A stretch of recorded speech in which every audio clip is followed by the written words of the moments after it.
Entre isolationnisme et wilsonisme, l'art d'aller à la guerre ou pas. La décision stratégique la plus lourde pour un État consiste bien évidemment à savoir s'il doit entrer en guerre, et si oui, comment. En la matière, et en ce qui concerne les États-Unis, nous devons partir du lieu commun tout à fait faux, selon lequel il serait une nation neuve à l'histoire tellement récente qu'elle ne les structurerait pas, et 2, qu'il serait une société en perpétuel renouvellement, vivant dans l'instantanéité.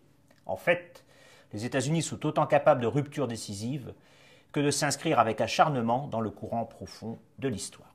Cela s'applique tout particulièrement à leur stratégie globale sur la scène géomilitaire mondiale et dans leur protocole d'entrée en guerre. L'esprit des temps fondateurs importe autant que la prise en compte des circonstances présentes. Le point crucial à retenir est le suivant.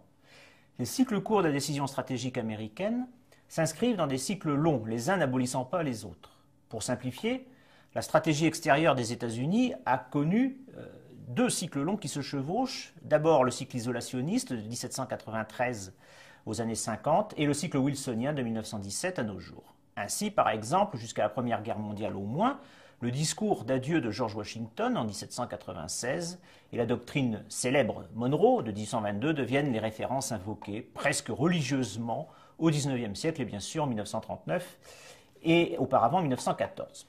Pourtant, le refus des alliances permanentes, le souhait d'être une nation vertueuse et de ne pas avoir affaire aux puissances européennes ne les empêche pas de pratiquer sporadiquement une stratégie de conquête coloniale tout à fait classique avec ou contre des puissances européennes. Citons ainsi l'occupation d'Hawaï en 1893 ou la guerre contre l'Espagne en 1898.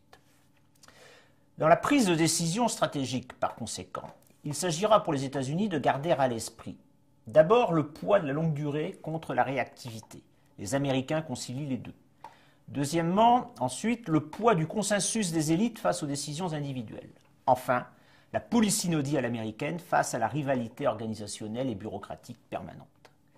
On doit bien comprendre que l'Amérique est un cuirassé capable de se transformer en hors-bord. C'est aussi une spécialiste régulière de l'échec initial, voire de la surprise stratégique à son dépens, et de la remise à niveau. Citons dans ces conditions leur amateurisme terrestre en 1898 à Cuba, citons le Spoutnik et l'assentiment d'un missile Gap en 1957, ou encore le 11 septembre, dont la vraie problématique est l'attentat nucléaire définitif. À chaque occasion, ils font preuve d'un sens de l'adaptation et de la réactivité. En même temps, les États-Unis sont tout à fait coutumiers des interruptions de programme, des dissolutions d'entreprises, des abandons de conflits en cas d'échec prolongé. En second propos préliminaire, il est par ailleurs essentiel de comprendre comment s'est opérée la longue sortie de l'isolationnisme entre 1917 et, de fait, 1960.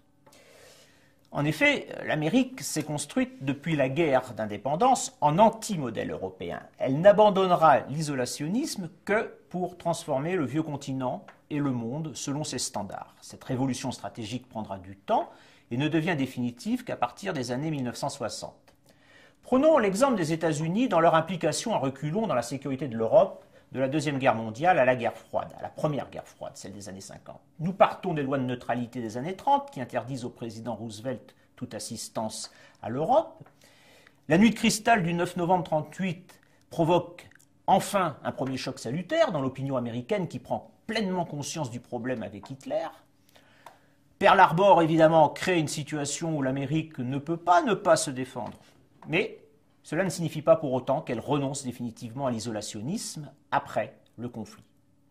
Peu avant, la Charte de l'Atlantique en 1941 a offert la philosophie fondatrice des Nations Unies. Comme pour les 14 points de Wilson, les États-Unis n'entreront en guerre contre l'Axe que pour forger un monde à leur image.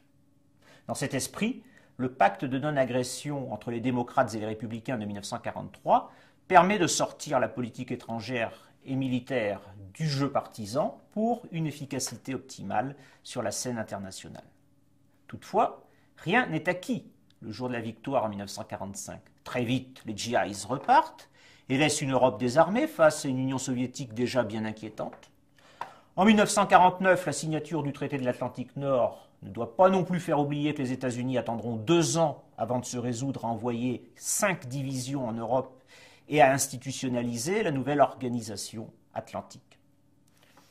En guise de transition vers nos 2 études de cas, nous voyons que la décision stratégique de s'impliquer en Europe et partant de sortir de l'isolationnisme est tout, sauf irrévocable. Le poids des déterminants historiques joue à fond.